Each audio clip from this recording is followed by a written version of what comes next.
Ako ang inyong Lolo Pael. At ako naman si Kabanong. At ito ang aming kwento.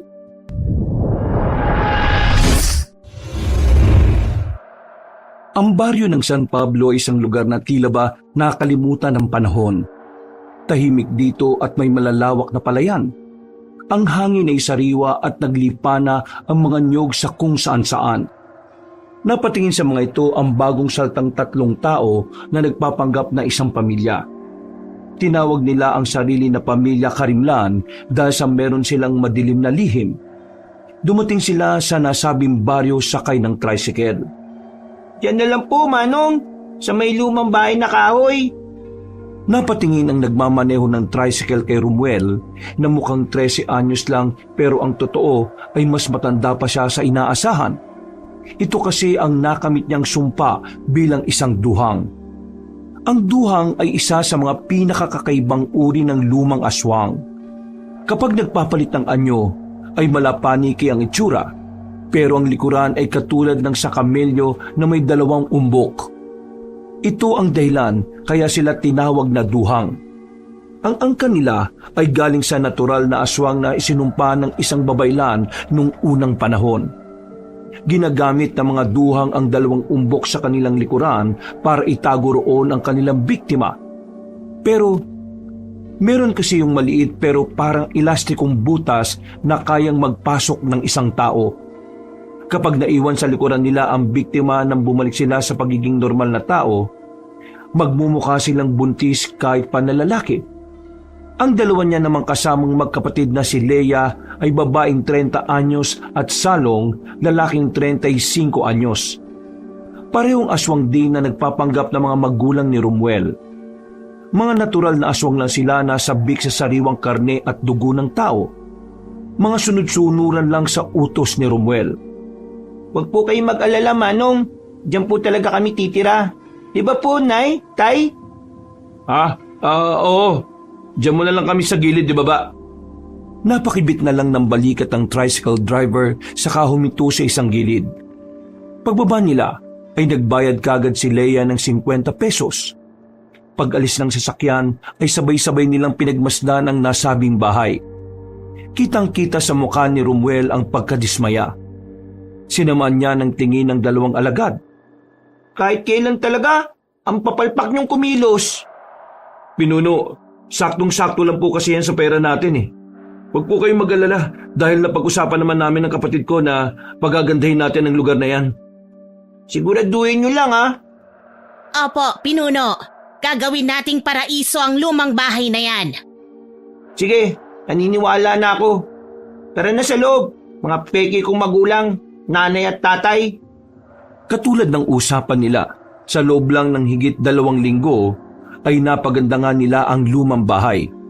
Marami-rami na rin silang nakilala sa baryo ng San Pablo at inakala nga ng ibang tao na isa silang masayang mag-anak.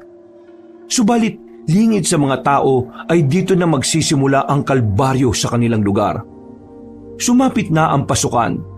Nag-enroll si Romuel sa pampublikong paaralan ng baryo katulad ng isang normal na batang lalaki. Maayos ang uniforme niya. Dala ang peking school records at palangiti sa lahat.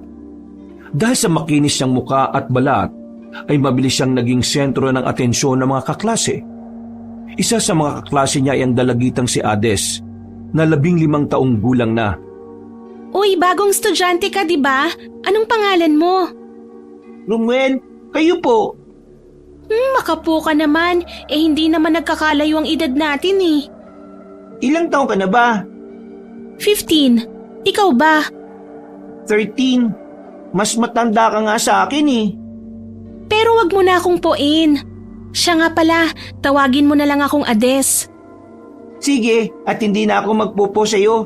Total, parang makidad lang naman tayo eh. Pero bagay sa'yo yung pangalan mo, ha? Paano mo nasabing bagay? Matapang kasi ang aura mo eh. Kaya bagay na bagay sa'yo yung pangalan mo. Sus, hindi ako basta nagtitiwala sa mga ganyang pangiti-ngiti mo. Bakit naman? Minsan kasi ang ngiti na yan, lalo na yung mga matatamis na ngiti ang ginagamit ng mga naninira. Sigurado kang 15 ka lang? Para ka kasing tatay ko kung magsalita eh. Ganito kasi ako pinalaki ng tatay ko eh. Ngayon lang talaga ako nakikihalubilo sa mga kaedad ko. Dati kasi ay yung tatay kong sundalo lang ang palagi kong kasama. Tsaka yung mga katrabaho niya. Kaya ganito ako makipag-usap. Ah, kaya pala. Ang galing naman. Gusto ko tuloy makilala ang tatay mo. Gusto ko rin kasing magsundalo pagdating ng araw eh. Sige, kapag nagpunta siya rito. O kaya minsan, isasama ko kayo sa bahay para makilala niyo si tatay. Naudlot ang pag-uusap nila dahil dumating na ang guro. Pag-upo ni Romuel sa isang gilid ay pasimple pero matalim niyang minatyagan si Ades. Tila kasi may kakaiba siyang kutob sa dalagita. Kailangan ko mag-ingat sa kanya. Mukhang na-train siya ng gusto ng tatay niyang sundalo eh. Nagsimula na ang klase at umakto na ngang normal si Romuel katulad ng tipikal na estudyante. Nakihalubilo siya sa mga kaklase at nakisa kahit ang totoo ay minamatyagan niya lang ang mga yon para mapili kung sino ang pwedeng mabiktima. Pagsapit ng recess, nang nasa kantin sila at kumakain, nilapitan siya ni Ades at seryosong pinagmasdan.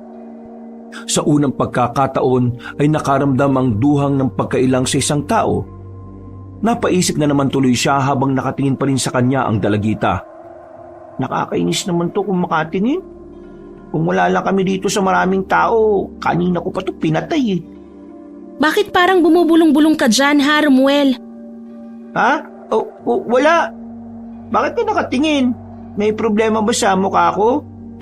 Wala, may tanong lang ako. Ha? Ano yun? Bakit pa na yan tingin mo sa akin kanina nung nasa klase tayo? Bakit ko naman gagawin yun? Kunwari ka pa. Akala mo siguro hindi ko mapapansin yun, no? May gusto ka na ba sa akin kagad? Wala ah. Kapag ginawa mo ulit yun, babatuhin na talaga kita ng ballpen. Gets mo? Oo na.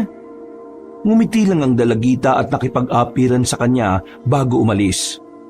Nang mawala na yun sa paningin niya, ay nakagat niya ang labi at nakuyom ang mga kamao dahil sa galit. Hindi niya tuloy na malaya na nagdudugo na pala ang labi niya sa sobrang pagkainis. Sinisimulan ako ng batang yun ah. Maghintay-hintay ka lang, Ades. Magpakasaya ka muna ngayong bata ka. Nagsimula na nga siyang kumain ng pananghalian at ilang saglit lang din ay bumalik na siya sa silid-aralan. Mabilis na lumipas ang oras. Pagkatapos ng klase ay naglakad na si Ades pa uwi. Sa pinakakanto ay naghiwa-hiwalay na sila ng mga kaklaseng sina Jamal at Mia. Pero bago siya makarating sa kanilang bahay ay hinarang siya ni Romuel. Bulaga! Akala mo naman magugulat ako sa'yo. Nakita na kita kanina. Hindi lang kita pinansin dahil kausap ko sila Jamal at Mia. Napaka-observant mo talaga eh, no? Tinuro rin ba yan sa'yo ng tatay mong sundalo? Oo, maraming tinuro sa akin ng tatay Rodrigo ko. Nakakaingit ka naman. Sana ganyan din ang tatay ko. Kaso, batugan yung tatay ko eh. Malaki lang ang katawan pero walang ginagawa yun sa bahay. Paano kayo nakakakain kung walang ginagawa sa buhay ang tatay mo? Hindi ko rin alam. Ayaw ko ng pag-usapan o alamin pa yun. Ay, siya nga pala. Gusto mo bang pumunta sa bahay namin minsan? Pasensya na, hindi ako basta pumupunta sa kung saan-saan eh. Isa yun sa turo ng tatay ko. Huwag daw akong sasama sa mga estranghero. Hindi naman ako estranghero eh. Kaklase mo kaya ako. Pero hindi pa naman kita ganun kakilala eh. Sa bagay. Pero kapag naisipan mo sabihin mo lang sa akin. May mga bagong video games kaming dala ng nanay Leia ko. Yung mula sa syudad. Pwede mo rin isama sina Jamal at Mia kung gusto mo. O kaya yung iba pa nating classmates. Sige, titignan ko. Hindi naman ako mahilig sa video game. Pero baka yung mga kaklase natin, oo. Mauna na ako sa'yo Mag-aalas 5:30 na eh. Magagalit ang tatay Rodrigo ko kapag inabot ako ng alas 6 sa labas. Sige, mag-ingat ka. Pag-alis ni Ades ay saka dumating si Leia na kanina pa nagtatago sa isang sulok. Pagkakita sa kanya ni Romuel ay bigla yung sumeryoso ng pagmumuka. Nakita mo yung babaeng yon? Matalino siya at magaling. Bukod dun masarap ang amoy ng karne at dugo niya. Pero mahihirapan tayo sa kanya. Kaya nga po, Pinuno. Susundan ko na ba siya para matyagan? Ako nang bahala sa kanya. Pagtuunan niyo ng pansin yung kilos ng mga tao sa lugar na to para malaman natin kung paano tayo kikilos. Mag-iingat lang kayo dahil merong sundalo dito na mukhang veterano. Tatay siya ni Hades. Kaya pala masyado rin siyang mapag-obserba sa paligid. Napansin ko nga siya kanina na patingin-tingin sa kinaroroonan ko. Kaya pinigilan ko talagang huminga at gumalaw. Sige na at bumalik ka na sa bahay at sabihin mo sa kapatid mo yung nangyari dito. Magkita na lang tayo mamaya. Susundan ko muna si Hades para alamin ko kung anong ginagawa niya sa bahay nila. Sige po, Pinuno. Mag-iingat ka. Nagiwalay na nga kagad sila ng landas. Nang dumilim na ang paligid ay ginamit na kagad ni Romuel ang pangamoy upang matunton ang bahay ni Hades. Nang malanghap na niya ang mabangong samyo ng dugo ng dalagita, ay mabilis siyang kumilos at tinungo ang bahay nito. Naabutan niya yon nakausap na si Mang Rodrigo. Isang sundalo na matagal nang retired pero halatang batak na batak pa rin sa pag-iensayo dahil sa hubog ng katawan. Nasa isang silid yun at nag-aayos ng mga koleksyon niyang kutsilyong mga ginamit na noon sa pakikidigma. O anak, kumusta ang araw mo ngayon sa school? Bakit parang tulala ka dyan? Anong iniisip mo, ha? Tay, may bago kong kaklase. Maganda yung kutis niya. Oy, bakit? Crush mo yung bago mong kaklase? Hindi po, no? Oy, anong meron sa kaklase mo? Bakit mo ba siya nabanggit? May napansin po kasi ako sa bagong kaklase namin, kay Romuel. Kung kutob yan, makinig ka sa sarili mo. Pero huwag kang basta kumilos o gumawa kagad ng hakbang, ha? Obserbahan mo muna at gamitin mo yung mga itinuro ko. Alamin mo kung ano yung napapansin mong kakaiba sa kanya, saka ka gumawa ng hakbangin. Kaya nga po. Yun lang ba? Opo. Siya. Magbihis ka na at kakain na tayo. 5 minuto lang tayo maghahaponan pagkatapos mong magbihis kaya bilisan mo, ha? Yes, sir, yes! Pagkatapos sumaludo ng dalagita, ay nagmadali na nga siya sa pagpunta sa kwarto para magbihis. Nanatili naman si Romuel na nagtatago sa isang sulok habang nakamasid sa kanila. Pero sa gulat niya ay biglang lumingon sa gawin niya si Mang Rodrigo. Mabuti na lang ay mabilis siyang nakababa sa puno at nakatakbo palayo. Nang masigurong ligtas na siya, ay huminto siya sa gilid ng puno at sumandal saka nagpahinga. Mukhang mahihirapan kami sa lugar na ito Pero mas nakakasabi kapag ganitong lugar ang mapupuntahan. Magiging magandang laban to. Tingnan natin kung sino magwawagi sa uli. Dali-dali na siyang bumalik sa kanilang bahay kung saan naabutan niya ang magkapatid na aswang na nakahilata na naman. Ang sasarap talaga ng buhay ng mga aliporis ko Pinuno, katatapos lang naming magmatsyag ngayong maghapon at may napili na kami ng kapatid ko kung sino ang pwede nating unahin. Nasasabik na rin ako sa karne ng tao't dugo Halos mag-iisang buwan na rin tayong puro daga kinakain. Umilata ka lang dyan para mamatay ka sa gutom. Teka, sino ba yung nakikita niyong pwede nating gawing unang biktima sa badyong to? Ang pangalan niya, Pinuno, ay Jamal. Kilala ko siya. Kaklase ko siya sa paaralan. Kung ganon, Pinuno, mapapadali ang puntirya natin sa kanya. Wala namang problema. Pero matalik na kaibigan siya ni Hades Siguradong kapag may nangyaring masama sa kanya, ay hindi titigil ang babaeng yun para makuha ang hustisya. Alam naman namin, Pinuno, na kayang-kaya mo siya. Malamang. Anong laban sa akin ng isang bata? Pero hindi siyang iniisip ko Ang iniisip ko, yung tatay niyang sundalo. Galing ako ron at nakita ko kung gaano kaalisto yung taong yun. Kaya binabalaan ko rin kayo na mag-iingat simula ngayon Opo, masusunod, Pinuno. Siya nga po pala. Tuloy ba yung planong pagpatay sa Jamal na yon? Gawin niyo lang ang gusto niyo. Pero katulad ng sinasabi ko, mas maging maingat kayo dahil itong San Pablo kaiba sa mga napuntahan na natin. Tama po, Pinuno. Siguradong magugulat ang mga tao kapag nalaman nila kung sino talaga ang pamilyang Maharlika. Napailing na lang si Romuel at pagkalaon ay nagtungo na sa kanyang silid para magpahinga. Nag-isip naman sina Leia at Salong ng plano kung paano masisilo si Jamal. Sabado ng umaga, eksaktong nagdiriwang ng kapistahan sa San Pablo. Ang sentro ng baryo ay puno ng banderitas at kung ano-anong palamuti, pati mga tindero at tindera ng kung ano-anong paninda. Halos ang lahat ng kabataan ay nasa plaza. Isa na roon si Jamal, ang pinakamatalik na kaibigan ni Ades. Mula sa hindi kalayuan ay nakamatsyag lang sina Leia at Salong sa mga kabataan at pinakikinggan ng usapan. Nasama na nga sa talakayan ang patungkol sa pag-imbita ni Romuel sa bahay. Halatang gustong-gusto ni Jamal na magpunta roon, pero kitang-kita naman ang pagpigil ni Ades sa kanya. Nasabi nga sa akin na may handaan nga raw mamayang gabi kina Romuel. Pero bakit ka pupunta ron, Jamal? Wala ka bang napapansin sa mga taong yun? Sa pamilya Karimlan? Bukod sa parang hindi sila naliligo, may iba talaga akong kutob eh. Kaya please lang, wag mo nang ituloy ang binabalak mo. Sa iba na lang tayo pumunta, yung mas safe at mas masarap ang pagkain. Alam kong gusto mong makapaglaro sa video game na sinasabi niya, pero para pa rin siyang estranghero para sa akin eh. Wala akong tiwala sa pamilya niya, lalo na sa kanya. Magpunta na lang tayo mamaya sa bahay nila Mia. Mag-videoke tayo ron. Malungkot na lang na sumang-ayon si Jamal kahit ang totoo ay gustong-gusto niya talagang magpunta sa bahay ni Romuel para makapaglaro ng sinasabing video game. Sa kanilang lugar kasi ay bihira ang taong nagkakaroon ng ganon. Kumbaga mayaman o may kaya na lang sa buhay.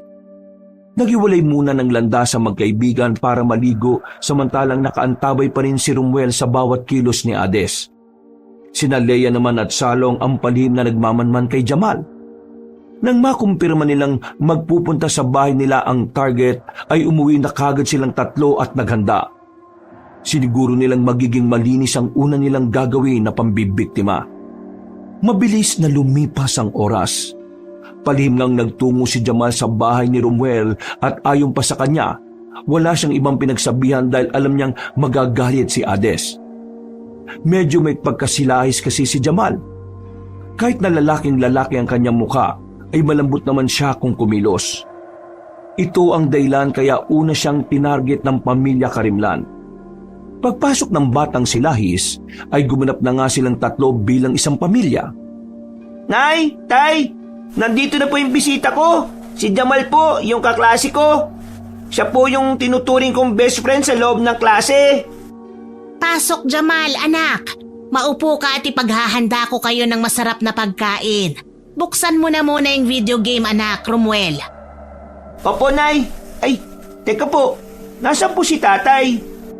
Nasa likod ng bahay at naghahanda sa pagkain natin. Ah, ganun po ba? Nakakagutom tuloy. Natatakam na kaagad ako eh. Ako nga rin eh. Sige na at magpakaabala na muna kayo dyan ng kaklase mo, anak. Nagtungo na nga sa kusina si Leia habang sina Romuel at Jamal ay naiwan sa sala para maglaro ng nasabing video game. Tuwang-tuwa at libang na libang ang silahis na lalaki. Walang kamalayan sa panganib na naghihintay sa kanya. Sa paglipas ng oras ay dumating ulit si Leia dala ang masarap na pagkain at may kasama na itong palamig na inumin. Nagpasalamat nga ang bata sa kanila at kumain na habang nagpapatuloy sa paglalaro. Maya-maya pa, nang makaramdam na ng kabusugan ay tumigil sila saglit dahil nagbanyo na rin muna si Jamal. Mula naman sa kusina ay napapangiting pinagmasdan ng duhang na si Leia na tuwang-tuwa rin. Alam kasi nilang magiging matagumpay ang plano ngayong araw. Pagbalik ng batang lalaking si Lahis, ay tinabihan siya ni Romuel at inakbayan. Pinga na muna tayo saglit, best friend ko. Magkwentuhan muna tayo. Ngumiti si Jamal at nakipag-apiran sa kanya. Masayang-masaya talaga ang pakiramdam niyon dahil sa unang pagkakataon ay nakapaglaro siya ng video game. Ang akala niya kasi ay hindi na niya magagawa yon. May kwento ako sa iyo, Jamal. Tungkol sa batang hindi na tumanda. Alam mo kung bakit? Napakunot ng noo si Jamal at seryosong napatingin sa kaibigan sabay tanong ng bakit. Ngumiti naman si Romuel at muling sumagot. Kasi hindi siya tao. Sasakmali na sana niya ang kaklase ng walang ano-ano ay makarinig siya ng malakas na boses sa labas. Pagsilip ni Leia sa bintana ay nakita niya si Hades at isinisigaw ang boses ni Jamal. Dahil doon ay naantala ang plano. Sumilip din kasi kaagad ang lalaking si Lahi sa bintana. Nakita siya kaagad ng babae kaya wala nang nagawa si Romuel kundi ang pasimpleng mapaismid na lang. Hinahanap ka na sa akin. Tara na dahil pupunta tayo sa bahay ni Mia. Magtatampo yun kapag hindi ka nagpunta ron.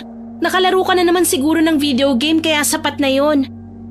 Nagpaalam na nga si Jamal sa pamilya Karimlan na ramdamang pagkainis dahil sa pagkabitin ng kanilang plano. Nang nasa pintuan na ay sumalubong kagad sa kanya ang dalagita at hinila siya palabas ng bakuran. Nagmamadaling tumakbo silang dalawa palayo sa bahay habang nakatinglang si Romuel na napapakuyom na ng mga kamao. Pagkarinig naman ni Salong sa mga nangyari ay tumalon siya palabas at hinabol ang dalawa. Pero mabilis din na mga yon na tila nawala na lang na parang bula.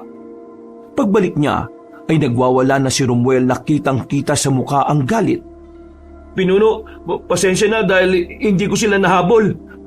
Wisit na babaeng yun. Sinusubukan niya talaga pasensya ko Sige lang, magpakasaya ka ngayon. Marami pa namang oras para masilo ko kayo Ano pong gagawin natin ngayon, Pinuno? Ano pa ba? Di manguli ka na muna ng mga daga. Damihan mo para kahit papano mabusog naman tayo. Wala mo namang bibiktima ng tao hanggat wala ang hudyat ko. Hindi pa sa atin pumapanig ang kapalaran at kailangan lang nating maghintay ng tamang panahon. Sinunod na nga ni Leia at Salong ang kanilang pinuno. Nang hunting sila ng mga daga at ito muna ang ginawa nilang pamalit sa naudlot na sanang masarap na hapunan. Sumapit ang Lunes, bumalik sa eskwelahan si Romuel na tila walang ekspresyon sa mukha at walang bakas ng kagulumihanan. Si Leia at Salong ay naroon din na kunwaring hinatid siya bilang magulang. Nang makita niya sina Hades, Jamal at Mia ay napapangiti niyang nilapitan ang mga yon at kinausap. Isinantabi niya ang matinding pagkainis kay Hades dahil kailangan niyang umaktong normal para hindi siya mahalata. Oh, kumusta kayo, Jamal? Masarap yung luto ng nanay Leia ko, no? Nandun siya, Nalimutan mo kasing magpasalamat nung Sabado kasi nagmamadali kayong umuwi Pero okay lang naman yun. Lumapit nga si Jamal kay Leia at Salong para magpasalamat at tumingi na rin ng tawad dahil sa pag-uwi niya ng nagmamadali. Pakunwari namang naintindihan ng dalawang aswang ang nangyari. Pero ang totoo ay takam na sila sa lalaking si Lahis. Hades, Mia, kung may pagkakataon kayo, sama kayo sa bahay para makapag-video game tayo para maranasan nyo rin yung saya nun. Tingnan niyo si Jamal, tuwang-tuwa. Hindi naman ako mahilig sa mga video game na yan Mas gugustuhin ko pang magtanim ng kamote. May maganda pa akong magagawa at makakatulong pa ako sa mga magulang ko. Grabe ka naman sa akin. Parang sinabi mo na wala akong itinutulong sa mga magulang ko Ikaw ang nagsabi niyan. Tara na, Jamal, Mia. Pumasok na tayo sa loob dahil darating na si Ma'am Reyes. Napasimangot na lang si Romuel sa inis dahil sa inasal ng dalagita. Mas lalo lang nadagdagan ang pagnanais ng magawan yun ng masama. Pagsapit ng hapon ay palihim ngang minatyaga ng batang aswang si Hades. Nang nasa liblib na bahagi na sila ng daan ay sinubukan niya yung takutin. Gumawa siya ng kakaibang huni dahilan para mapahinto si Hades at magpalinga-linga sa paligid. Sino yan? Alam kong hindi yan huni ng isang hayop. Wala pa ako naririnig na ganyang huni ng ibon dito sa San Pablo. Kung sino ka man na nananakot, tumigil ka na dahil hindi ako natatakot sa'yo. Talaga lang di ka natatakot sa akin. Tingnan mo itong gagawin ko ngayon. Unti-unting binago ni Romuel ang kanyang mukha. Nagmalapaniki siya at saglit na inusli ang ulo sa mayabong na puno. Pagkatapos noon ay nagpakawala siya ng nakakakilabot na tunog dahilan para mapalingon sa gawin niya ang dalagita. Nang makita ni Adis ang ulo ng malaking paniki, ay napatras siya sa gulat. Ito kasi ang unang pagkakataon niyang makakita ng ulo ng paniki na tila kasing laki na ng sa normal na tao. Hindi pa nakontento si Romuel. Pinamulan niya ang mga mata at saka muling nagpakawala ng nakakakilabot na huni. Dahil doon ay tumakbo na si Adis na takot na takot. Tawa naman siya ng tawa nang mawala na ang dalaga sa kanyang paningin. Lumabas ang lalaking aswang sa puno at saka tumalon pababa. Oh, akala ko ba matapang ka? Partida, hindi ko pa pinapakita ang tunay na anyo ng isang duwang. Baka maimatay ka sa takot kapag ginawa ko yun. Sinundan na niya ulit ang dalaga hanggang sa makarating sa bahay nito. Doon ay mas maingat na siyang nagmatsyag dahil alam niyang malakas ang pakiramdam ni Mang Rodrigo. O anak, bakit pawis na pawis ka? Tumakbo ka bang pauwi? May tinatakasan ka ba, ha? May nakita po kasi ako tayo doon sa liblib na daan. Malaking ulo po ng paniki. Parang kasing laki ko na nga po yun eh. Tapos po nakakatakot yung huni niya. Parang halimaw. Baka po aswang na yun, tay. Nanood ka na naman siguro ng horror documentary kagabi, ano? Po? Sabi ko naman sa iyo, anak, iwasan mo muna ang panonood ng ganyan. Dahil nakakaapekto sa imahinasyon mo yan eh. Mag-focus ka muna sa pag-aaral at sa training natin. Opo. Pagpasok ni Adis sa kwarto ay napangiti lang si Romuel habang patuloy na nagmamasid. At sa ikalawang pagkakataon ay nagulat siya nang muling lumingon sa gawin niya si Mang Rodrigo. Umalis na kagad siya sa lugar na yon at bumalik sa kanilang tirahan. Pagdating niya ay wala siyang naabutan sa loob ng bahay. Nagpunta siya sa pinakailalim kung saan ay tumambad sa kanyang paningin ang mga imbak nilang pagkain. Mga patay na daga na pinagpipiesta na nina Leia at Salong ang iba. Nang makita siya ng magkapatid, ay tumigil ang mga iyon sa pagkain at tumarap sa kanya na puno ng dugo ang mga bibig. Makinig kayong mabuti. Dahil matagal-tagal na rin tayong hindi nakakatikim ng sariwang karne at dugo ng tao. Ito lang ang unang pagkakataon na mangyayari ito ng ganito katagal. Kaya naman Leia, Salong, papayagan ko kayo ngayong gabi na mambiktima ng isang tao. Pero hindi rito sa San Pablo Doon kayo manguha ng mga batang kakainin natin. Doon sa kabilang baryo. Bumalik kayo dito bago mag-alas 3 ng madaling araw.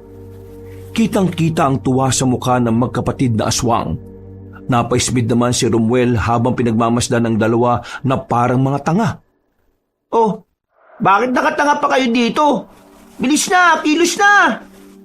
Masusunod po, pinuno. Handa na po kami, pinuno. Sabay na nagpalit ng anyo bilang aswang ang magkapatid at dali-daling ng hunting ng makakain nila sa kabilang baryo. Wala pang alas 3 ng madaling araw ay nakabalik na ang magkapatid na aswang. Pinagsaluhan nila ang patay na katawan ng isang batang lalaking bangkay. Dahil doon ay napunan nito ang mga kaluluwa nilang uhaw sa sariwang dugo at karne ng tao. Kinabukasan at sa mga nakalipas na araw ay umugong ang balita patungkol sa 2 kabataan na nawawala. Dahil doon, inalarmahan ng mga estudyante na mag-ingat at huwag magpupunta sa kung saan-saan. Biyernes ng hapon, tahimik ang buong klase habang tinatapos ni Ginoong Sario ang leksyon sa araling panlipunan. Seryosong nakatingin si Adis sa labas nang pinagmasdan siya ni Romuel habang bumubulong. Malapit ka na. Maghintay-hintay ka lang. Nang matapos na ang klase, ay naiwan doon ang grupo ni Romuel, Ades, Jamal at Mia dahil sila ang cleaners. Habang naglilinis ay nagmamatsyag-matsyag ang batang aswang sa labas. Naririnig niya kasi ang ibang usapan ng mga estudyante patungkol nga sa mga nawawalang kabataan sa kabilang baryo. Iba-iba ang haka-haka nila. May nagsasabing kinidnap na mga nagbebenta ng lamang loob. Meron ding nagsasabi na natangay ng kulto. Ang ilan naman ay sinasabing kinuha para patayin dahil iaalay ang dugo sa ginagawang bagong mall sa kabayanan. Pasimpleng napangiti lang si Romuel sa mga kwento pero ang nagpatigil sa kanya ay nang marinig ang usapan ni na Ades, Jamal at Mia. Ayon kasi sa dalagitang anak ng sundalo ay hindi malayong aswang ang dahilan ng pagkawala ng mga kabataan sa katabi nilang baryo. Lumapit tuloy ang batang aswang at nakisali sa usapan. Bakit mo naman nasabi na aswang ang gumawa nun? Yun yung napapanood ko sa dokumentaryo ng katatakutan sa TV. Subukan mo kasing manood o makinig sa Aswang True Story ni Pamela Clamil at ni Kabanong. Malalaman mo kung paano kumikilos ang mga aswang. Mahilig ka talaga manood ng mga ganyang katatakutan, no? Kaya ka nasisita ni Tatay Rodrigo mo eh. Imbis na mag-focus ka sa pag-aaral at pagtitraining kung ano-ano inatupag mo. Teka, paano mo nalaman yan ha? Ha? Anong ano ha? Nakikita ko lang sa mga kilos mo. Bakit? Ikaw lang ba yung marunong mag-obserba sa kilos ng mga tao? Hindi porket sundalo ang tatay mo, kayo lang ang pwedeng makagawa nun. Ay naku, bahala ka na nga dyan. Lumayo na kagad si Romuel at pakunwaring nagtapon na ng basura para hindi na siya magisa ni Ades.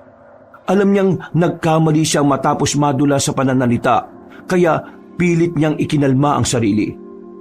Hanggang sa makakita siya ng nag-iisang estudyante.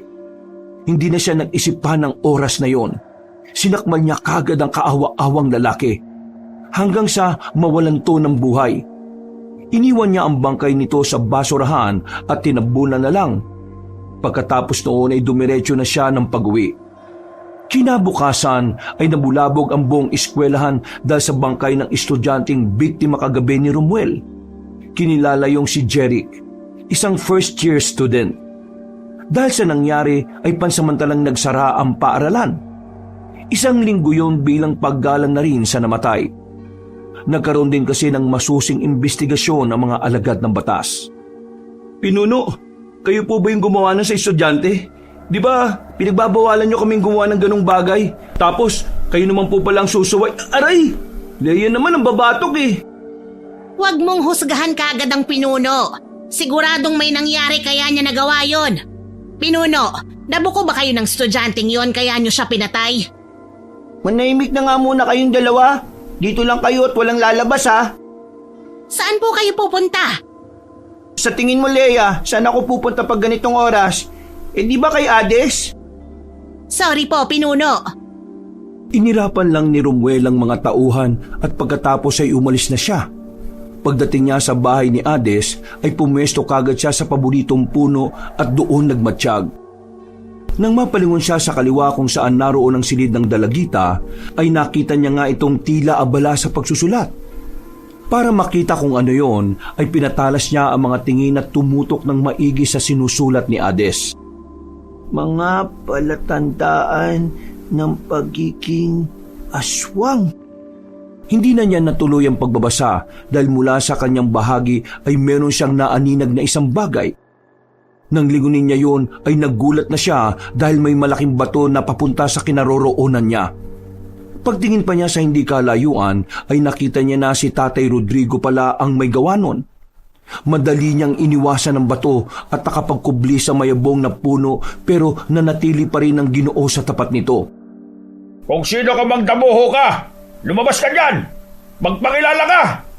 Ilang beses na kitang napapansin na nagmamatsyag sa amin Sino ka ba? Kapag hindi ka bumaba dyan sa puno papuputok kita ng baril ka! Umismid lang si Romuel pero ang totoo ay medyo kinabahan din talaga siya. Pero hindi niya pinakinggan ang sinabi ng sundalo. Luminga-linga lang siya sa iba pang puno at umisip kung paano matatakasan ang gusot na nilusutan niya. Maya-maya pa ay lumabas na rin si Ades at narinig niya ang boses ng nasabing babae. Ano pong meron, Tay? Pumasok ka na muna sa loob ng bahay. May tao dun sa puno at nagmamasid sa atin Ilang beses ko nang napapansin yun Sige na, pumasok ka na ron. At huwag kang lalabas hanggat hindi ko sinasabi, ha? Opo. Wala! Hindi ka ba talaga lalabas dyan? Wala nang mapagpilian si Romuel kundi ang tumalon palayo at mag-anyong duhang. Mabuti na lang din ay hindi na siya nakita ng sundalo pero ramdam niya na sumusunod ito kaya mas binilisan pa niya ang pagtakbo hanggang sa makarating siya sa liblib na daan. Nakampante na siya dahil di na niya naramdaman ang presensya ni Mang Rodrigo. Dali-dali siyang naganyong tao at saka bumalik sa kanilang bahay. Dahil sa nangyaring yon, ay nagpalamig na nga rin muna ang pamilya Karimlan. Umakto muna ulit sila na isang masayang pamilya para makaiwas sa pagkabuko ng kanilang totoong katauhan. Isang gabi, sa unang pagkakataon, habang natutulog si Romuel ay dinalo siya ng kakatuwang panaginip. Nalaman ng araw ni Ades ang totoong pagkatao niya bilang isang duhang. Kaya habang nasa paaralan sila, ay siniguro niyang hindi na mabubuhay pa ang dalagita. Nagpambuno sila hanggang sa biglang inihagis ni Romuel si Ades sa dingding. Umalulong siya at mula sa kanyang likuran ay unti-unting umusli ang dalawang bukol. Tumubo ito at gumalaw na parang merong laman sa loob. Ang likod niya ay parang may buhay. Anong klaseng nilalang ka? Isa akong duwang! Duhang? Oo, ilang siglo na akong ganito. Sa anyo ng isang batang 13 anyos.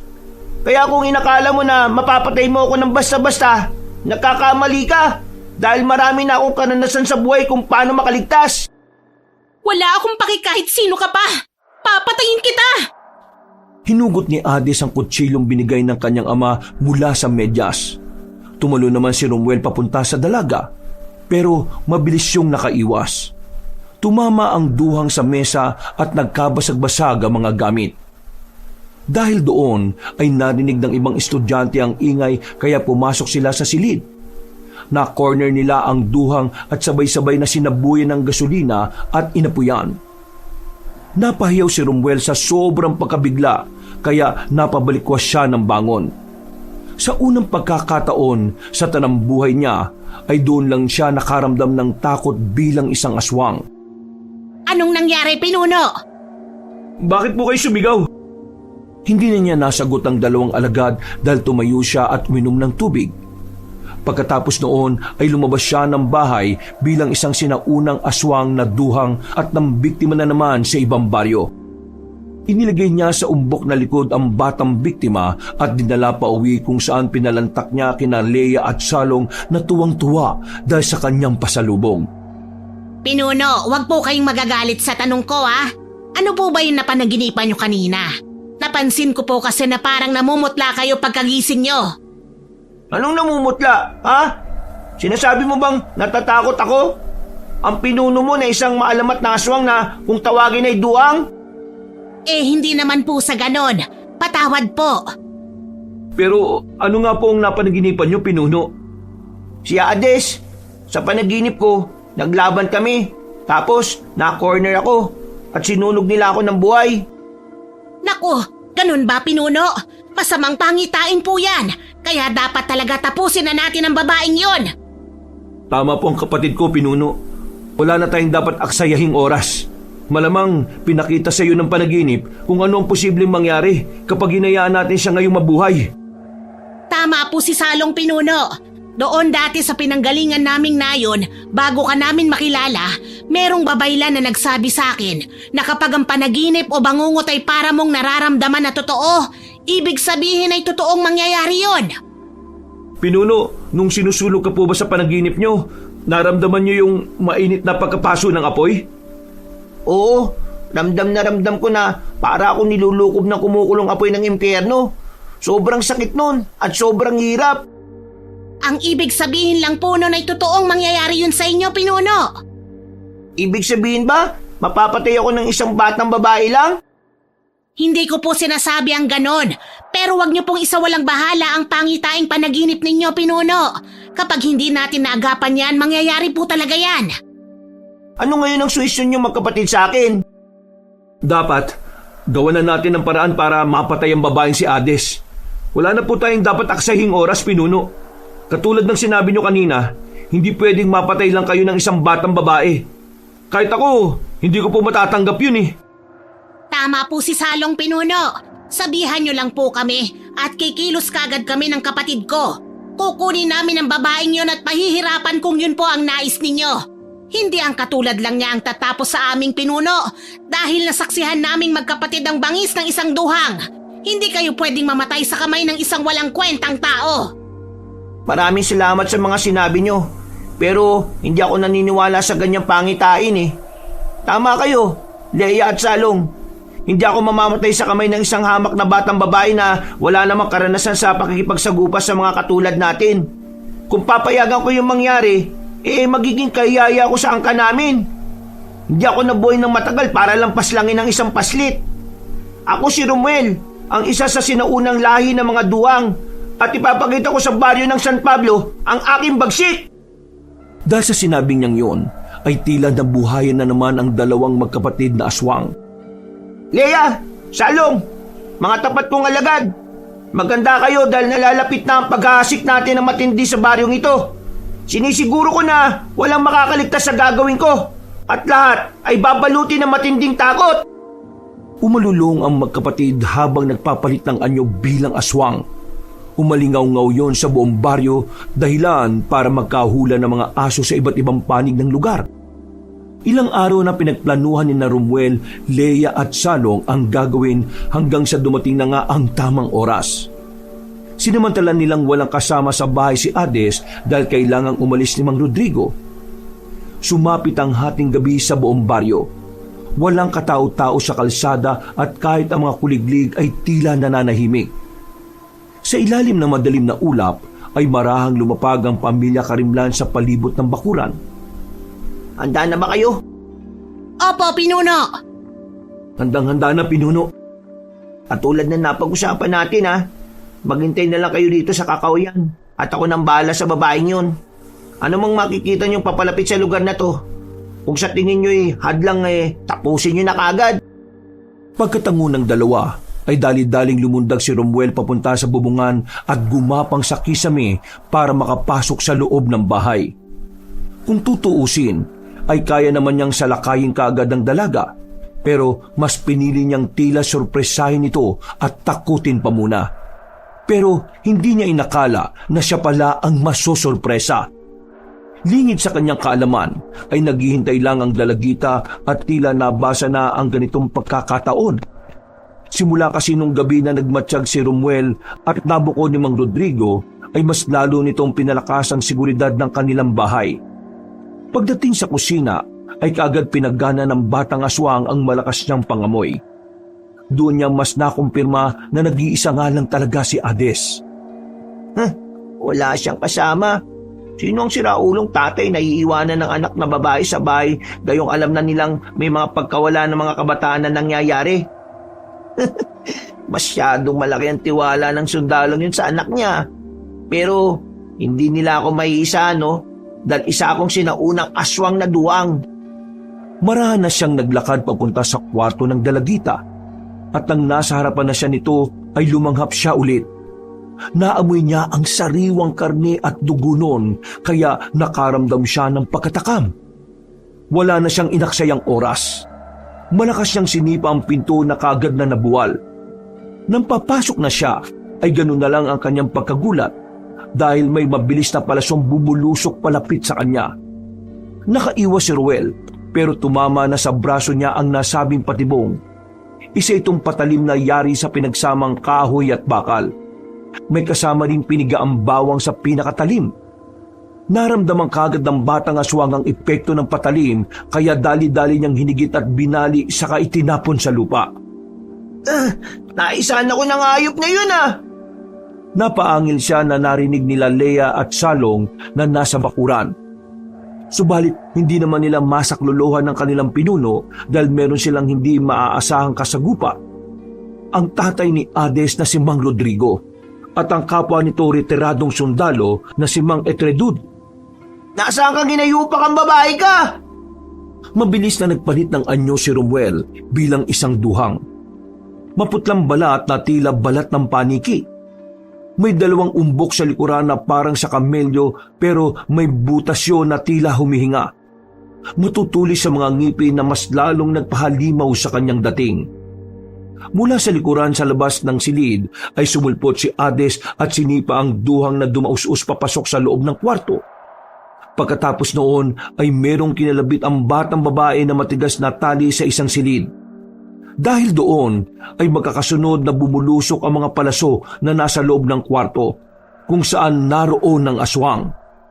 Naiwasan man ni Romuel ang iba pero dahil sa dami nito ay hindi niya naman natakasan ng ibang patalim. Pinagtatatanggal niya ang mga bumaon sa kanyang katawan dahil sa kakaibang init at sakit na nararamdaman. Pagkalaon ay galit na galit siyang hinarap ang dalagita na nakatayo lang sa harap ng pintuan. Yan pala ang totoo mong muka. Nakakaumay. Papanong? Hindi mo ba natatandaan na sinabi ko sa'yo na sundalo si Tatay Rodrigo? Kahit retiro na siya, hindi siya tumitigil sa pagsasanay. Kaya simula nang nalaman niya na ikaw yung nagmamatsyag sa amin, nagplano na siya at kasama ako sa pagpaplanong yon. Paano nadaya ang amoy mo? Kung eksperto ang mga aswang pagdating sa pang-amoy, eksperto naman ang tatay ko sa pagbabalat kayo dahil isa siyang spy. Wala kang takas ngayon, aswang ka. Sinasabi ko na nga ba may masama kang balak noon pa, lalo na sa kaibigan kong si Jamal. Mabuti na lang talaga at naagapan ko siyang puntahan sa inyo. Leia! Salong! Pumunta kayo rito! Makinig kang mabuti sa labas. Malamang sa mga oras na ito ay nilulupog na ng tatay at tiyo ko ang mga magulang mo. Doon na nga narinig ni Romuel ang mga ingay sa labas. Pinaganapan niya ang lakas ng pakiramdam hanggang sa marinig niya ang pag-angil ni Leia at Salong. Base sa mga naririnig niya, ay tila nahihirapan sa pagsagupa ang mga alagad niyang aswang, kaya naalarma siya dahil dito. Dahil doon ay galit niyang hinarap ang dalagita. Sumugod si Romuel na sugatan na dahil sa mga palaso. Inilabas naman ni Hades ang improvised na pana na may asintang kutsilyo sa dulo. Hindi ang isang katulad mo makakapatay sa akin! Tignan natin! Tikman mo to! Tinamaan na naman ang balikat ni Romuel kaya bumaliktad siya sa ere at nagpagulong-gulong pabalik sa loob ng kwarto. Pero mabilis din siyang tumayo dahil naramdaman niya ang pag-atake ng babae. Kinuha niya ang nasirang pinto at hinagi sa dalagita na niyukuran ito at nagtago sa isang silid. Papatayin kita! Ah! Hinagisan siya ni Hades ng pasabog. Pumutok yon pero nagawang maipansalag ni Romuel ang kama dahilan para hindi siya masyadong maapektuhan ng pagsabog.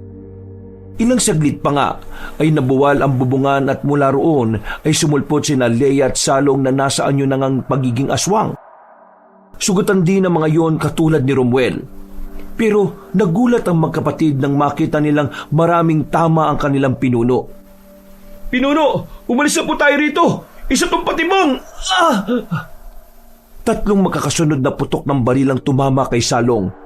Tumilapon siya at nahulog sa bintana dahilan para mapasigaw si Leia. Ilang saglit pa ay dumating na nga rin sa loob si Mang Rodrigo at Mang Etretud. May hawak na bigating barilang dalawang retiradong sundalo. Hindi na kayo makakalis dito mga aswang! Papatayin kita sa ginawa mo sa kapatid ko! Mga hayop kayo! Kayo mga hayop! Humanda kayo! Magpapaputok na sana si Mang Etretud ng baril pero sinunggaban siya ni Romuel at walang awang sinakmal sa leeg. Hindi niya tinigilan ang nasabing sundalo hanggang sa mawalan niyo ng buhay. Napahintulang din siya nang atakihin naman siya ni Hades. Nilubayan niya ang patay na sundalo at umatras habang humihingal. Sa dami na kasi ng sugat niya ay nahihirapan na siyang kumilos. Ramdam na rin kasi ang pananakit at epekto ng mga pangontra sa kanyang katawan. Si Leia naman ay umatake kay Mang Rodrigo, pero pinaulanan siya ng Ginoo gamit ang kutsilyong punyal na may ukit ng mga sinaunang dasal. Walang karapatang mabuhay ang mga katulad niyong walang awang pumapatay ng mga inosenteng tao! Kayo ng anak mo ang mamamatay! Nanghina ang babaeng aswang nang itarak ni Mang Rodrigo ang punyal sa tagiliran niya. Nakita ito ni Romuel kaya nagtago siya sa dilim at nagmasid. Naging alerto ang dalagita dahil doon. Kahit magtago ka pa sa dilim, makikita at makikita pa rin kita. Susundan ko lang ang mga dugo mong pumapatak. Sige, hanapin mo ako, Hades! Kung kaya mo! Matapang ka at hindi natatakot sa dilim, ha? Humanda ka sa akin! Hindi talaga ako matatakot sa dilim dahil ako ang liwanag na bubura sa mga katulad nyo. Tumalon si Romuel mula sa likuran at binukan niya ang tila butas ng malaking umbok sa likod niya. Sasalakay na sana ang dalagita pero nagulat siya at natigilan matapos makita ang hindi inaasahan. Si Jamal na nabiktima na rin pala nila kanina pa bago pumunta roon. Dahil doon ay napatras siya sa sobrang pagkabigla. Nagulat din kahit si Mang Rodrigo na hindi rin inaasahan ang pangyayari. Ano? Bakit kayo tumahimik na mag-ama? Ha? Sige, subukan niyo pa akong atakihin at gagawin ko ng pansalagang katawan ni Jamal. Inilabas niya yon mula sa likuran at binitbit habang tila naliligo sa malagkit na likido. Gumagalaw-galaw pa si Jamal. Sinyalis na buhay pa ito, pero hinang-hina na. Dahil doon ay mas lalong nag-alala ang mag-ama. Walang iya ka! Bakit mo siya dinadamay dito? Napakasama mo! Tanga ba kayong magtatay? Ha? Natural na idadamay ko siya. Lahat ng mga inosyenteng tao dito sa San Pablo idadamay ko. Humalakhak ng humalakhak si Romuel habang ang mag-ama naman ay nag-iisip kung paano sila lulusob. Sa tuwing aamba kasi sila ay palaging hinaharang ng duhang ang lupaypay na katawan ni Jamal. Hanggang sa makita nga ni Adis na tila iginagalaw ng silahis na lalaki ang kaliwang kamay. Sumisenyas yun ng okay lang kahit na hirap hanggang sa tuluyang mawala ng buhay.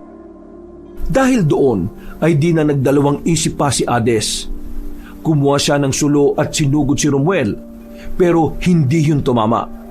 Nabitiwan lang ng duhang ang katawan ni Jamal kaya sinamantala naman ito ni Mang Rodrigo. Pinuntirya ng ginoong sundalo ang umbok sa likod ng duhang. Hinagisan niya yon ng paliyab na kaagad na sunog. Mga walang iya kayo! Galit na galit niyang inatake si Mang Rodrigo pero hindi siya makapag-concentrate dahil nagliliyab ang kanyang likuran. Sinamantala na mag-ama ang pagkakataong yon at sabay nilang itinarak ang isang punyal sa magkabilang dibdib ng aswang. Dahil doon ay nagsimulang mabaluktot ang katawan ni Romuel. Unti-unti na ring natutunaw ang balat. Ang mga mata niya ay nanlabo at ang malakamelyong umbok sa likuran niya ay bigla na lang sumabog sa hangin. Sa isang iglap ay bumalik sa anyong bata si Romuel na sugatan at naghihingalo. Nang tatapusin na siya tuluyan ni Mang Rodrigo ay may kung anong tila kidlat na bumulusok. Sa bilis ng mga pangyayari ay hindi nila namalayan kung ano yon. Nagulat na lang sila dahil wala na ang katawan ni Romuel at Lea. At paglingon ni Mang Rodrigo sa binata ay nakita niya si Salong na buong lakas na tumatakbo palayo sa lugar na yon. Itay, tumatakas na po sila! Hindi po sila pwedeng makaalis, Itay! Pinatay po nila ang kaibigan ko! Pinatay nila si Jamal kaya dapat din po silang mamatay!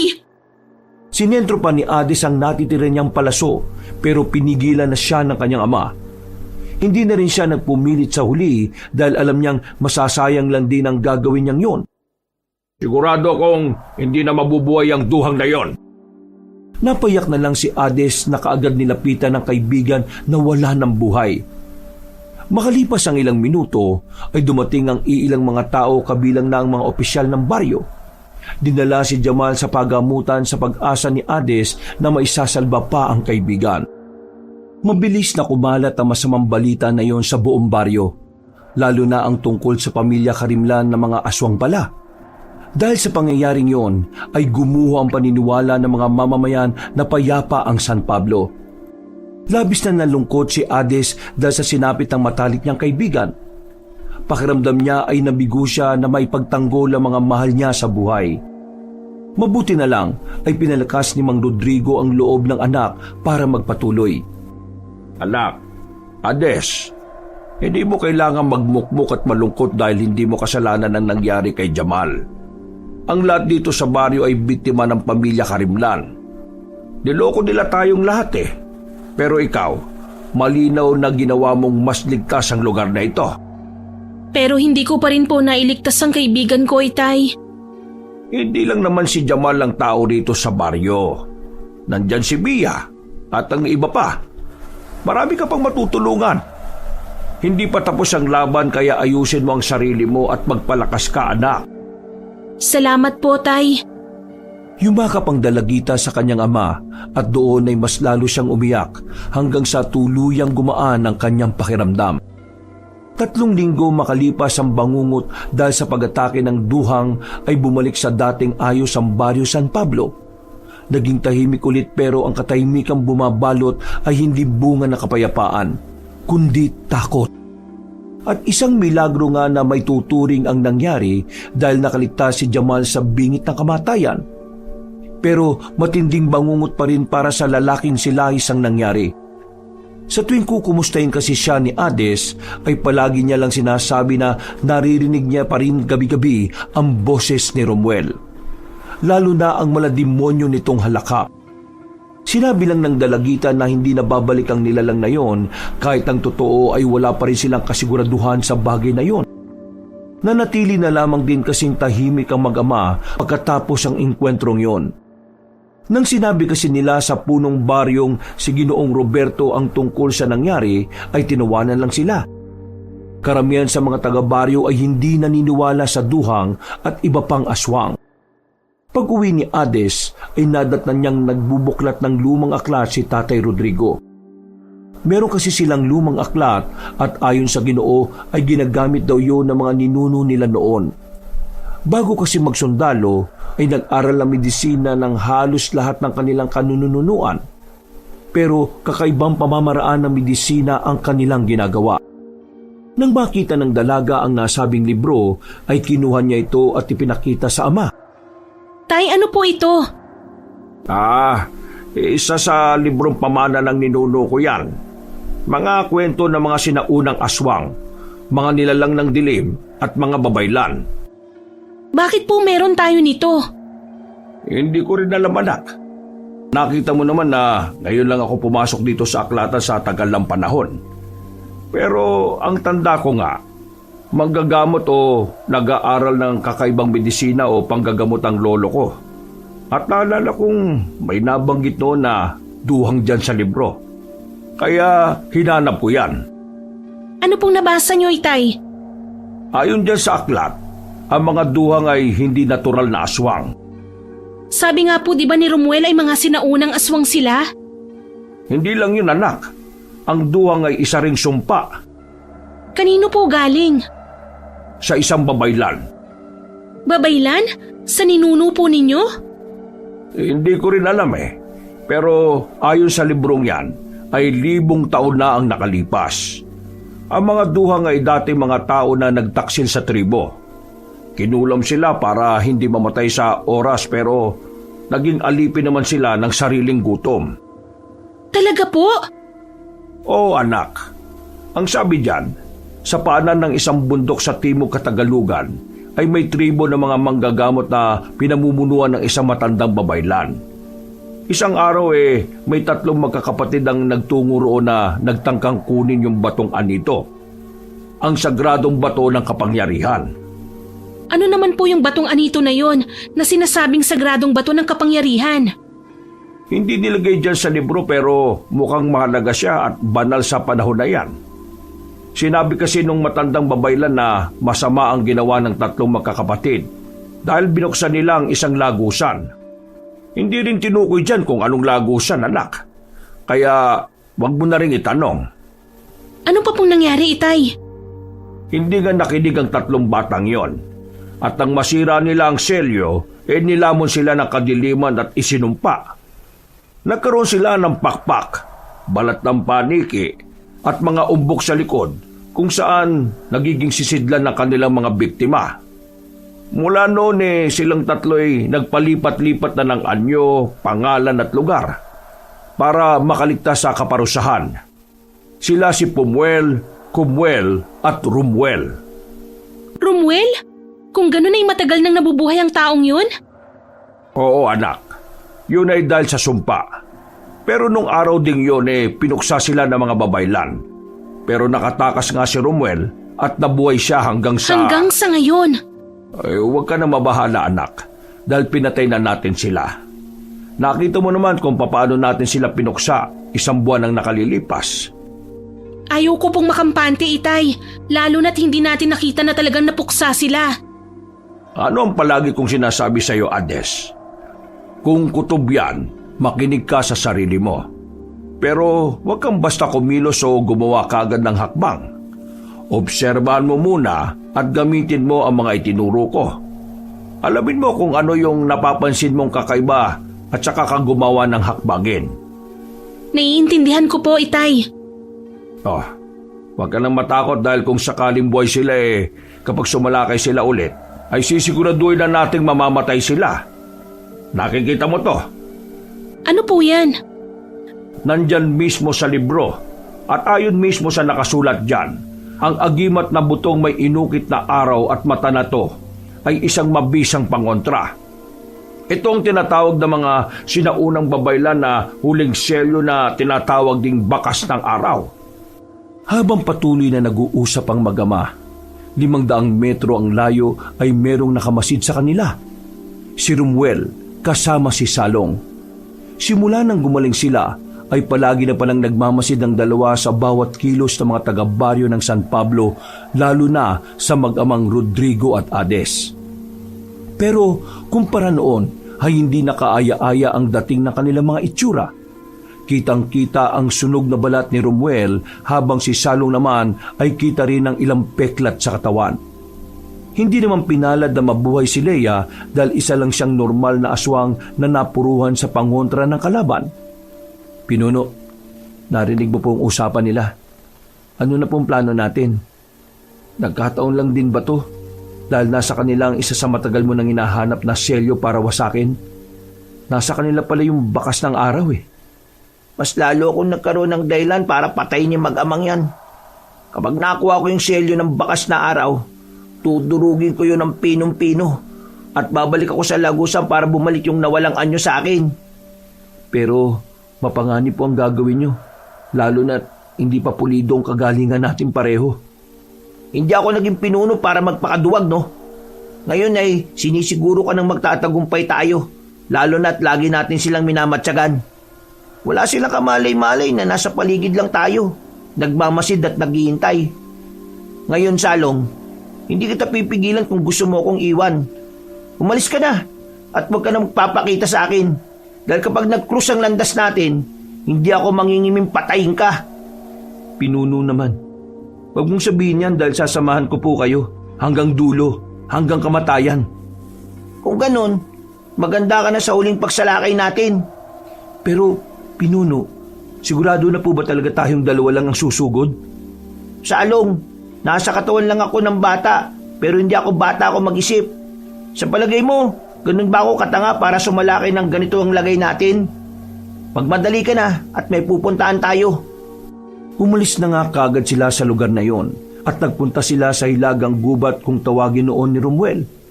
Sa bukana pa lang ay ramdam na ang kakaiba at madilim na puwersang bumabalot doon. Tumayo lang ang sunog na batang aswang at tumindig sa malayo. Si Salong naman ay nagtaka lang habang pinagmamasdan ng kanyang pinuno. Tuuran na nasa hilagang kagubatan! Nagbabalik ako! Si Romuel, ang nag-iisang lahi ng duwang na natitira!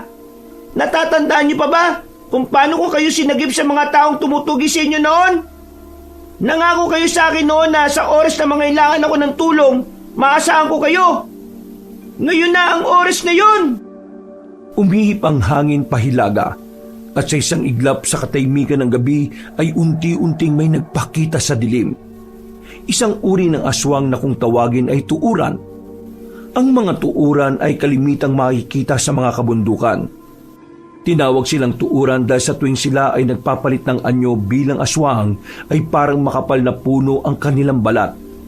Isa sa mga paraan nila para makapambiktima ay ang paghalo sa mga puno sa kagubatan o kabundukan.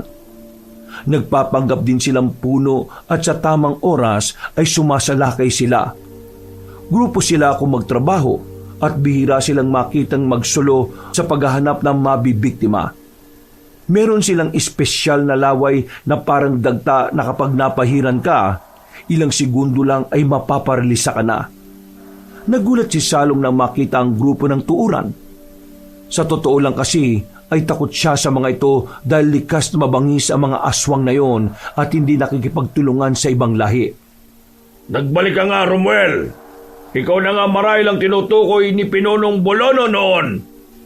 Sino ka? Nasaan si Bolono? Siya ang gusto ko makausap. Patay na si Pinonong Bolono. Napuksa na siya ng mga ngaso sa kanlurang gubat. Ako na ngayon ang Pinonong Tuuran. Kung ganon, sa ngalan ni Bolono na dating pinuno ng mga tuuran sa Hilagang Gubat, hinihimo ko kayong sumama sa akin para sa lakayin ng isang baryo. Tuparin niyo ang pangako niyo sa akin noon. Bakit naman namin gagawin yon? Hindi naman ako kundi si Pinonong Bolono ang nangako sa iyo. Ayaw namin ang kaguluhan. Kaya kung ano man ang pangako nyo sa isa't isa, nabaon na yun sa lupa kasama ng pinalitan kong pinuno. Gusto mo namang mamatay at mapalitan ka kagad? Aruganteng tuuran? Ha! Naibang ka na ba?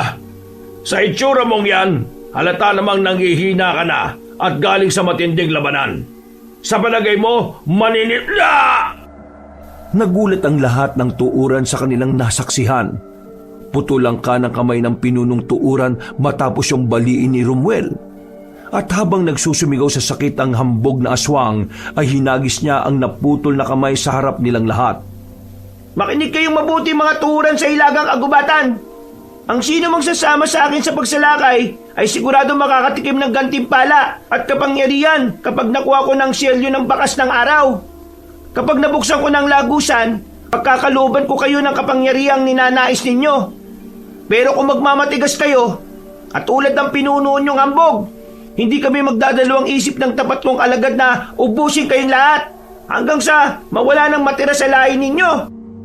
Dahil sa takot ay tumayo ang pinunong tuuran at napasang-ayon. Kaya naman sumunod na ang iba pa.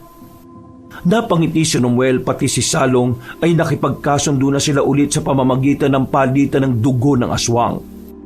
Nang matapos na ang kasunduan ay wala na silang inaksayang oras. Nung gabi ding yun ay sinalakay nila ang baryo ng San Pablo. Nasa open basketball court ang mga mamamayan at masayang nanunood ng basketball. Habang abala ang lahat, walang ano-ano ay may isang lasing na sumigaw at takot na takot. Nakakita raw siya ng aswang na pinagtatawanan naman ng lahat. Pinangunahan pa ni Ginoong Robert ang pangungutya dahil nandun din siya at nanunood. Natigil ang laro dahil tumalamsik ang bola at gumulong sa madilim na bahagi ng damuhan. Tumakbo ang referee doon para kunin ang bola pero sa halip na bola ang bumalik ay ulo na mismo ang gumulong sa gitna ng palaruan. Nang makita yun ng mga tao ay nasindak ang lahat at nagkanya-kanya ng takbo. Kahit mismo ang punong baryo ay nakitakbo na rin dahil sa takot. Wala na siyang pakialam at hindi na inisip ang mga nasasakupan. Basta para sa kanya, makatakas lang doon ay sapat na. Mabuti na lang din ay nandun si Mang Rodrigo at Ades. Naroon din si Mia at Jamal na halata ang takot dahil ramdam niya at naririnig sa malayo ang sigaw ng kamatayan mula sa mga papalusob na aswang. Mga kababayan ko, magsiwi muna kayo. Madali kayo at huwag lalabas kahit ano mangyari. Habang inaalalayan ni na Ades at Mia ang matalik na kaibigan na si Jamal, ay bigla nang sumulpot sina Romuel at Salong. Tila nagulat ang mag-ama nang makita silang buhay na buhay. Ano? Parang gulat na gulat naman kayo, Tatay Rodrigo at Ades. Narito rin pala yung nalasahan kong si Jamal ah. Alain mo yun? Nabuhay ka pa pala? Mia! Umalis na kayo rito ni Jamal at magtungo kayo sa bahay. Ligtas doon laban sa aswang dahil marami nang natutunan ng tatay na pangontra. Madali kayo! Sige, tumakbo kayo hanggat gusto nyo dahil hindi kayo makakatakas sa paghiganti ko. Kapag hindi nyo isinuko ang selyo ng bakas ng araw, pahirapan ko at sisirain ko ang buong San Pablo. Paano mo nalaman ang tungkol doon? Tanga ka ba? Malamang alam ko ang tungkol doon dahil yun ang dahilan kung bakit ako nasumpa. Kaya ngayon kukunin at babawiin ko yun. Sisirain ko ang selyo at bubuksan ng lagusan. Hindi ka magtatagumpay. Minsan ka na naming nalupig kaya magagawa namin ulit yon. Tingnan natin. Natigilan na ang duhang nang bigla siyang paulanan ng palaso ni Mang Rodrigo. Mabuti na lang ay nailagan niya ito at mabilis na nagtago sa dilim. Mga kasama kong tuuran, ngayon na! Sugurin niyo at patayin kung sino man haharang sa inyo. Inuutosan ko kayo ngayon din. Ilang segundo matapos niyang isigaw yon, ay wala pa rin lumalabas na mga aswang na tuuran. Dahil doon ay napalingon siya kay Salong at gano'n na lang ang gulat niya dahil sugatan na yon. Ano nangyari, Salong? Nasaan na yung mga tuuran? Pinuno, inambangan nila ako at natakasan ko sila. Traidor ang pinuno ng tuuran at sinabi niyang hindi raw sila makikipagkasundo sa atin. Mga walang iya, pagkatapos ko sa lugar na to, pupulbusin ko silang lahat. Sisiguraduhin ko masusunog ang buong hilagang gubat. Pinuno, sa palagay ko po umatras na muna tayo. Nakita ko mga alagad ng batas na papunta na rito at armado ang karamihan sa kanila. Mahirapan po tayo at baka dumating pa sa punto na baka matuluyan na talaga tayo. Hindi ako alis. Tatapusin ko ang sinimulan ko rito at babalikan ko ang mga traidor na yon. Ako ang uubos sa kanila. Nakikiusap ako sa inyo, Pinuno. Kung ano man ang pinaplano ninyo, saka na natin... Naudlot na si Salong sa pagsasalita. Dalinampas na siya ni Mang Rodrigo ng bagong gamit nitong isang baston na may sibat sa dulo. Tinamaan ng lalaking aswang pero nakalayo kagad siya, pero bigla siyang tinamaan ng sulo ni Ade sa muka. Dahil sa panibagong pangontra na natutunan nila sa libro ay biglang nag-init ang katawan ni Salong. Pagkatapos, sa isang iglap lang ay biglang nagliyab ang buo niyang katawan. Naghuhumiyaw niyang tinakasan ng kamatayan pero huli na ang lahat dahil natupok na siya ng apoy.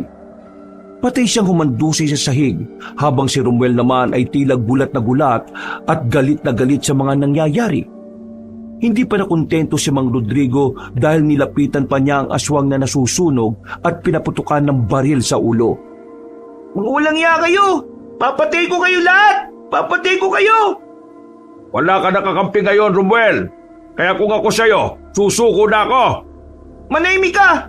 Papatayin ko kayo at pahihirapan! Pababahain ko ng dugo ang lugar na ito! Kaya umanda kayo! Ikaw ang tumahimik! Hindi mo ba nakikita ha? Mag-isa ka na lang! Patay na yung nag-iisa mong kasama at naririnig naming nagtraidor sa'yo ang iba pang aswang! Alam nilang wala silang laban kapag sumugod sila! Hindi mo ba naiisip yun? Kung nagagalit ka dahil pinatay namin si Mang Salong, bakit hindi mo naisip yun simula pa lang? Na kapag sumugod kayo rito, mamamatay lang kayo! Sino ka para pangaralan ako? Isa ka lang 15 anyos na babaeng walang alam sa tunay na mundo. Ngayon, magbabayad kayo mag-ama at bilang ganti. Ang buong baryo ng San Pablo ang pagdudusahin ko! Biglang humangin ng malakas at sa isang iglap, ang anyo ni Romuel ay tila nagsimula ng magbago. Pero bago yun ay nilapitan niya muna ang nasunog ng apoy na si Salong at kinain to ng kanyang likuran. Maya-maya pa nga ay tila nag-umbukan na ang kanyang mukha. Sasalakay nga sana si Mang Rodrigo pero parabang nagkaroon ng malakas na hangin sa palibot ni Romuel. Dala ng matindi niyang pagnanais at galit ay para siyang nakabuo ng maitim at maliit na ipo-ipo. Mabuti na lang ay wala ng tao sa lugar na yon, kaya naman walang napahamak o natangay ng hangin. Ano na pong gagawin natin, Itay? Tandaan mo lang ang palagi kong sinasabi, anak. Kung kutob yan, makinig ka sa sarili mo. Pero huwag kang basta-basta kumilos o gumawa kagad ng hakbang. Obserban mo muna at gamitin mo ang mga itinuro ko. Alamin mo kung ano yung napapansin mo kakaiba sa kanya. Tsaka ka gumawa ng hakbangin. Naiintindihan ko po. Hinintay nga nilang mawala ang maliit na itim na ipo-ipong tila lumukob kay Romuel. At nang mawala yon, ay gano'n na lang din ang pagkabigla nila. Imbis na dalawa, ay nagkaroon na ng 4 na umbok sa likuran ng sinumpang aswang. At bawat isa ay humuhugis ng katawan ng mga taong meron na rin mukha. Ang isa ay babae, ang isa ay bata, ang isa ay matanda, at ang ika-4 ay ang mukha ni Romuel. Anong klaseng nilalang yan, Tay? Aswang pa po ba yan? Nakita ko na yan doon sa libro. Hindi yan may tuturing na aswang kundi isa talagang sumpa na nagkatawang tao. Mga walang silbing tao! Ako talaga magiging sumpa sa buhay ninyo! Kaya maganda na kayo mag-ama! Mabilis na sumalakay ang duhang. Nagpalundag-lundag siya sa mga puno at parabang anino na nawawala sa dilim. Naging alerto naman ang mag-ama at nagmasid-masid sa paligid. Ginamit nila pareho mga natutunan sa pagsasanay bilang isang sundalo. At nang umatake na ang sinumpang duhang ay nakaiwas sila. Pero nadapa si Hades dahil sa pagkabigla. Sinamantala yun ni Romuel para puntiryahin siya. Mabuti na lang ay to the rescue si Mang Rodrigo na mabilis na hinatak ang anak at itinayo. Mag-iingat ka at mas maging alerto ka, anak. Mas bumilis po siya, Itay.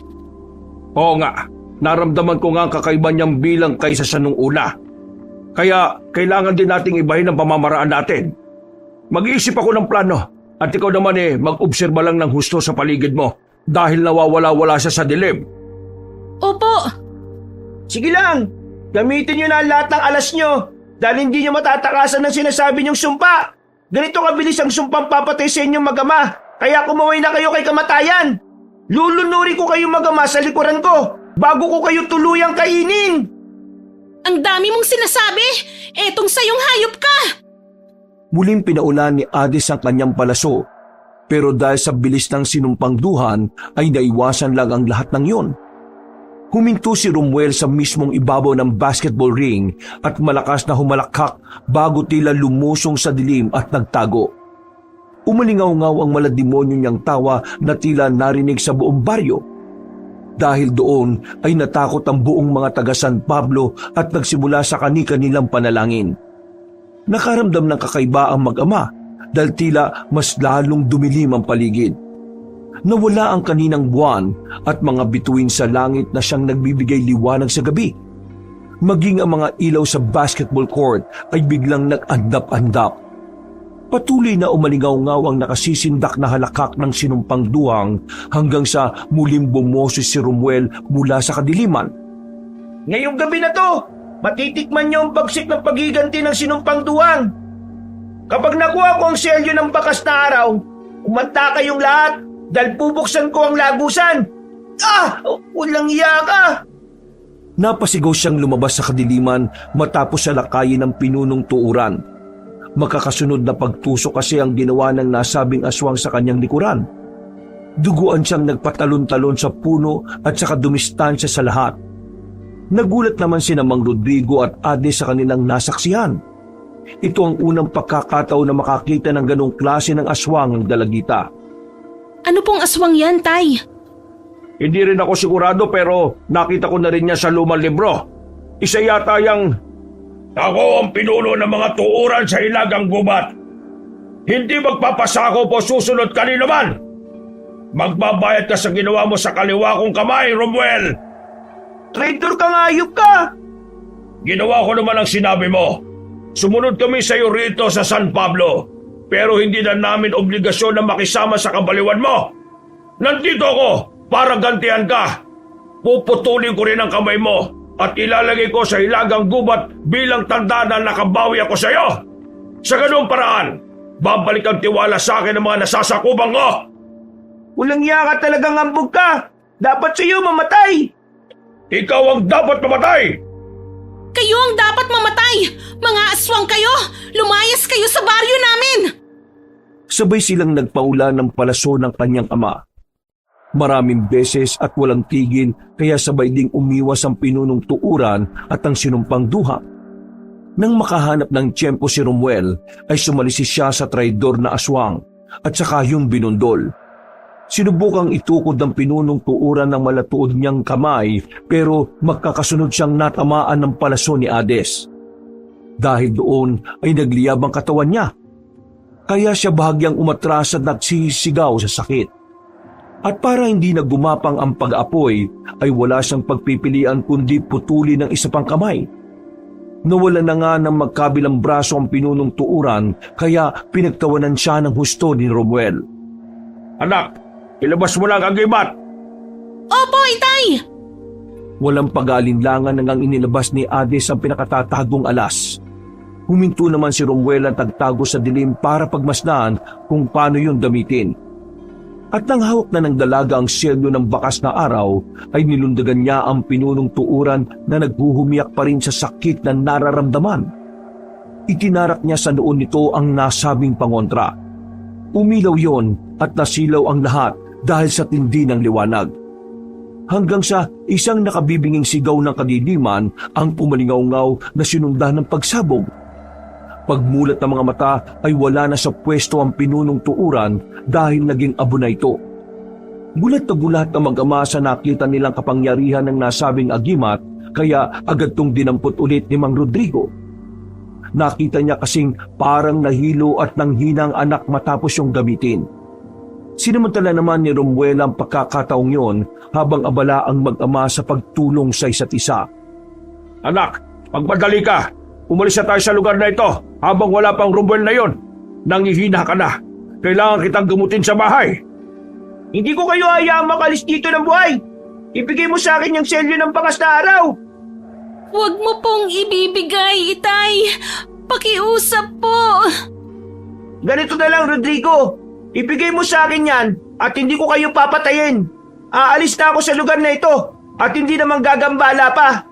Pero kapag hindi mo sinunod ang gusto ko, hindi lang kayong pahirapan ko, kundi ang buong baryo. Paano ako nakakasigurong tutupad ka sa usapan? Malalaman mo kapag binigay mo sa akin ang selyo ng bakas na araw. Bilisan mo na at huwag mo nang ubusin ang pasensya ko. Itay, wag po. Huwag kayong makinig sa taong... Natigilan na ang dalagita matapos siyang pasimpleng tapikin ng ama sa balikat. Sinyalis na mayroong pinaplano ang ginoong sundalo. Napabuntong hininga na lamang si Mang Rodrigo at inasa na niya ang lahat sa mga plano nila ng anak. Pagkaabot niya ng nasabing agimat, ay sa kanya itinulak si Hades. Tumindig ang dalagita sa abot ng kanyang makakaya at buong puwersang hinagi sa ama ang isang kutsilyong may talim na ginto at hawakang mula sa sungay ng kalabaw. Ha! Sa wakas, hawak ko na rin ang matagal ko nang hinahanap na bagay. Ang selyo ng bakas na araw na matagal nang tinago ng mga babaylan sa amin. Ngayon, magpapayad kayong lahat dahil wawasakin ko na to at bubuksan ang lagusan. Tingnan natin kung mabubuksan mo nga.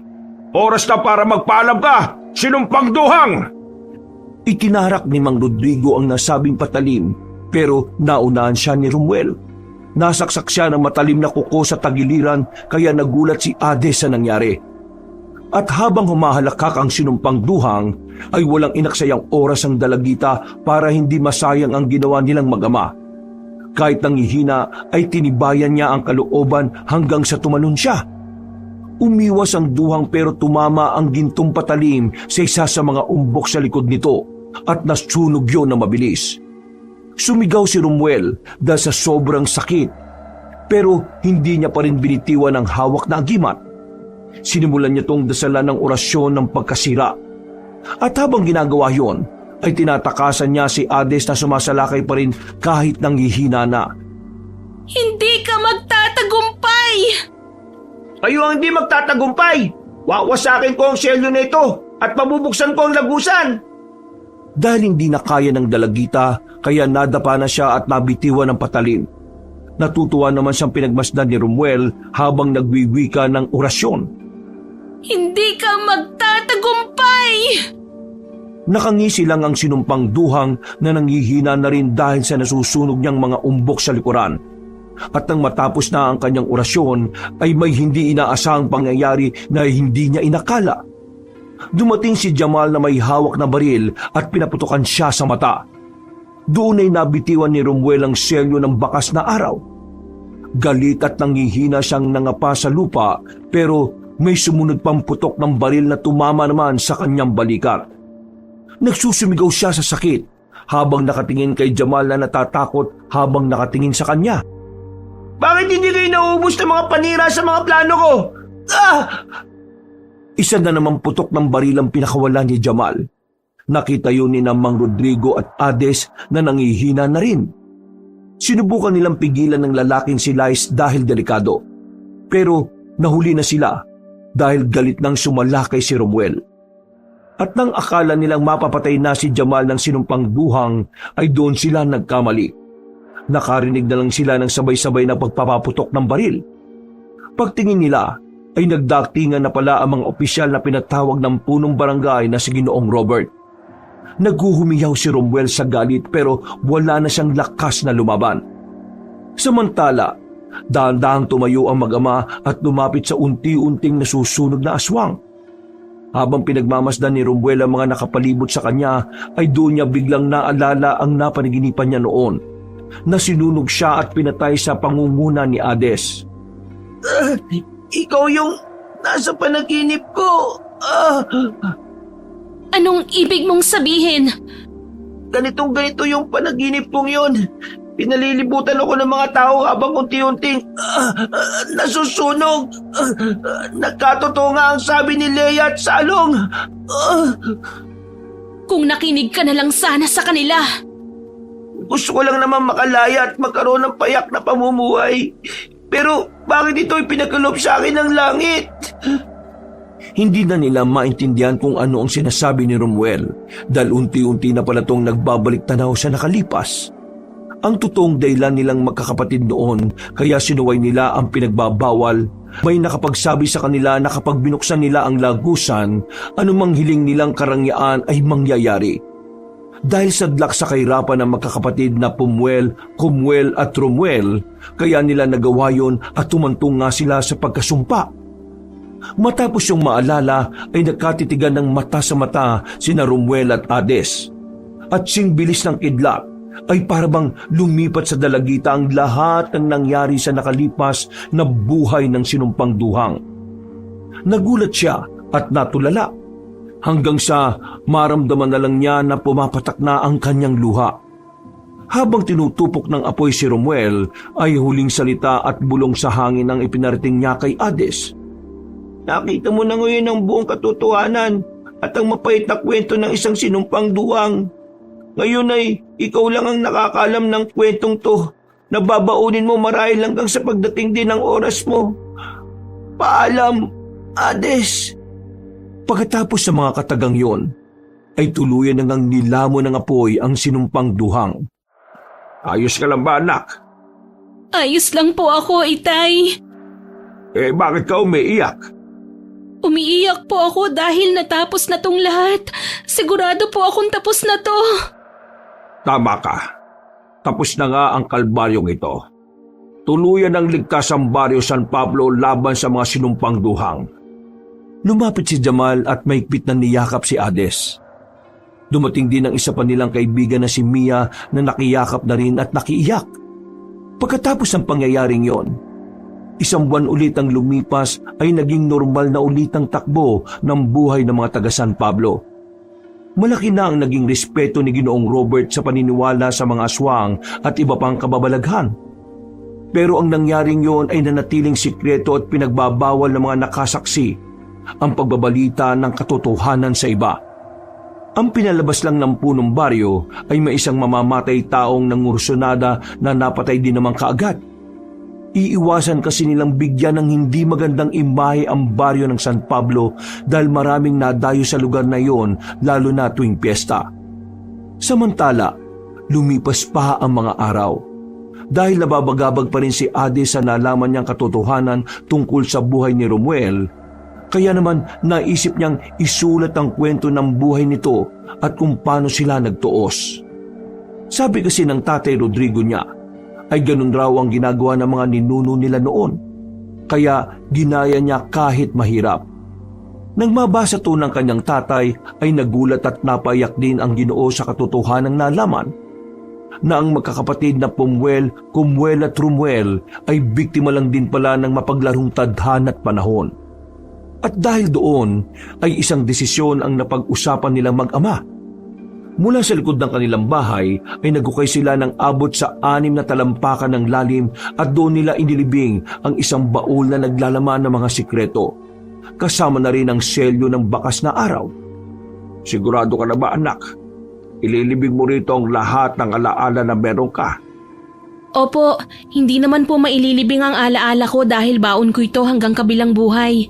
Kung may makatagpo man ang nilibing natin dyan, siguradong malalaman ng lahat ng yon sa tamang panahon. Matapos silang magngitian, ay tinakpan na nga nila ng lupa ang mga bagay na dapat ilibing at ibaon na sa limot. Dumating ang mahabang panahon at meron lang nakadiskubre ng nasabing bagay. Ginawang palamuti sa bahay ang selyo ng bakas na araw hanggang ang mapait na kwento ng buhay ni Romuel ay napapakinggan ng mga tao sa iba't ibang panig ng mundo. Wakas.